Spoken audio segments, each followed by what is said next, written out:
Praise the lord. प्रभु यीशु मसीह के मधुर और पवित्र नाम में आपको मेरा प्यार भरा सलाम स्वीकार हो। आज के इस भोर के समय में मैं परमेश्वर का धन्यवाद करता हूँ उसके द्वारा दी गई सभी आशीषों के लिए और विशेष तौर से समय के लिए कि परमेश्वर के जीवित और पवित्र वचन को मैं आपके साथ बांट सकूं। मेरे प्रिय भाइयों बहनों, मैं धन्यवादित हूँ इस बात के लिए कि परमेश्वर ने अपनी बड़ी आशीषों से नवाजा है और परमेश्वर ने किसी भी भली वस्तु की घटी नहीं होने दी। हम जितना भी धन्यवाद करें वो कम है। मैं धन्यवाद देता हूँ पास्टर अनुपम डेविड साहब को, जिन्होंने मुझको ये अवसर दिया है कि मैं आपके साथ परमेश्वर के जीवित वचन को बांट सकूं। और आज की सुबह मैं मत्ती रचित सुसमाचार के 8वें अध्याय की 14, 15, 16 से बात करना चाहता हूँ और एक विशेष संदेश यहाँ पर हमारे लिए है जिसे हमको समझना बहुत ही ज़रूरी है कि हम उसको समझकर अपनी ज़िंदगी में आगे बढ़ें। जब भी आप इस संदेश को सुनते हैं, बाइबल खोल के रखिए अपने पास और देखिए मत्ती रचित सुसमाचार के 8वें अध्याय में लिखा हुआ है 14वीं आयत से, जब यीशु पतरस के घर आया। विशेष बात नोट कीजिए, यीशु जब पतरस के घर आया तो उसने उसकी सास को ज्वर में पड़ी देखा। उसने उसका हाथ छुआ और उसका ज्वर उतर गया। कितनी बड़ी बात।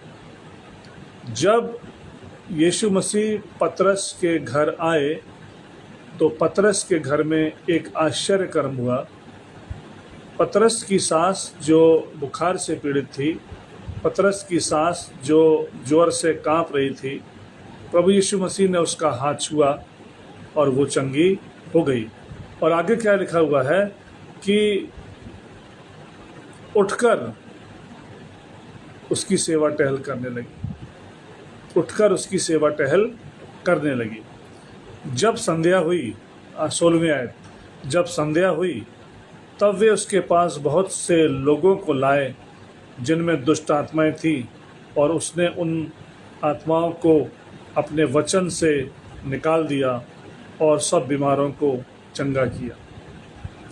दोनों बातें। जब प्रभु यीशु मसीह पतरस के घर आए, मेरे प्रियो, ये बात आज मेरे लिए, आपके लिए और सभी विश्वासियों के लिए भी जानने योग्य है या विश्वास करने योग्य है कि जब प्रभु यीशु मसीह घर में आते हैं तो आश्चर्य कर्म होते हैं। चाहे बीमारों के चंगा होने के आश्चर्य कर्म हो, चाहे विभिन्न प्रकार की आशीषें प्राप्त करने के आश्चर्य कर्म हो, चाहे विभिन्न प्रकार की कोई भी ऐसी गतिविधियों से जो नकारात्मक है निकल जाने के आश्चर्य कर्म हो। बहुत से आश्चर्य कर्म ऐसे हैं जब होते हैं जब प्रभु यीशु मसीह हमारे घर में आते हैं। आज मेरे लिए और आपके लिए ये बड़ा प्रश्न है, क्या हम निरंतर अपने जीवन में अपने प्रभु यीशु मसीह को अपने घर में आमंत्रित करते हैं? क्या हम प्रार्थना के द्वारा, परमेश्वर के वचन को पढ़ने के द्वारा या उसकी स्तुति, महिमा, प्रशंसा करने के द्वारा अपने प्रभु को आमंत्रित करते हैं कि प्रभु आप हमारे घर में आइए? मेरे प्रियो, ये बातें बहुत ही महत्वपूर्ण हैं जो आज मुझको और आपको समझने की आवश्यकता है। तब आगे कहते हैं कि संध्या हुई। जब संध्या हुई तब वे उसके पास बहुत से लोगों को लाए। यीशु मसीह पतरस के घर में है, उसकी सास को चंगा करते हैं। सास उठती है, उठ कर के प्रभु यीशु मसीह की सेवा करती है। सेवा करती है तो प्रभु वहाँ ठहरते हैं और जब प्रभु वहाँ ठहरते हैं तो संध्या को बहुत से लोग उसके पास आते हैं। और जब बहुत से लोग प्रभु के पास आते हैं तो वो उनको दुष्ट आत्माओं से मुक्त करता है, उनके रोगों को चंगा करता है। और पवित्र शास्त्र की वो बातें कि उसने आप हमारी दुर्बलताओं को हमारे लिए अपने ऊपर ले लिया कि हमारी बीमारियों को वो उठा ले हमारे रोगों को वो उठा ले, हमको चंगा करे।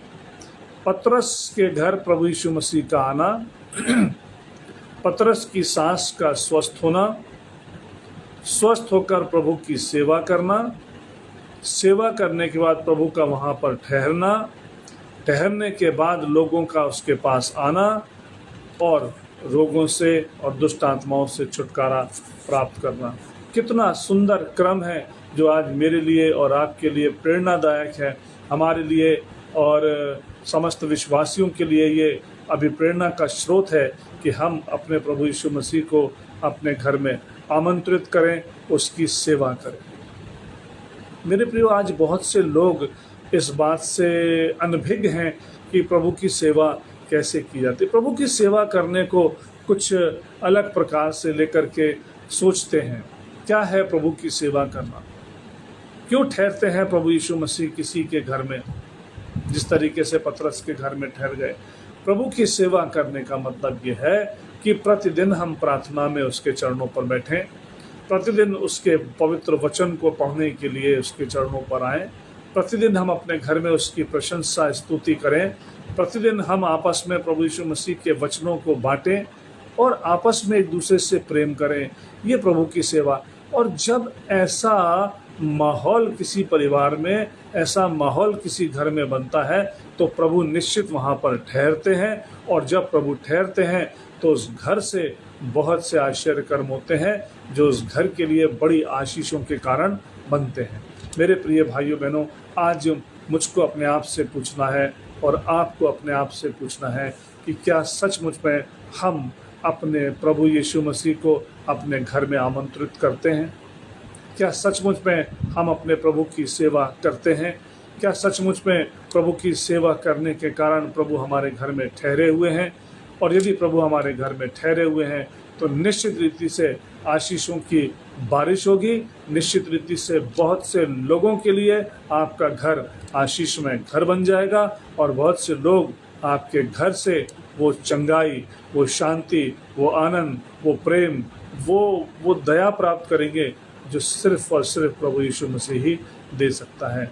तो प्रियो, आज की सुबह मैं यही बात कहना चाह रहा था कि हम अपने प्रभु को अपने घर में आमंत्रित करें, उसकी सेवा करें और फिर देखें उसके आश्चर्य कर्म को, देखें उसकी दया को, कितना प्रेम वो हमसे करता है। प्रभु यीशु मसीह के पवित्र नाम में सबको जय मसीह की। परमेश्वर हर एक को आशीष दे।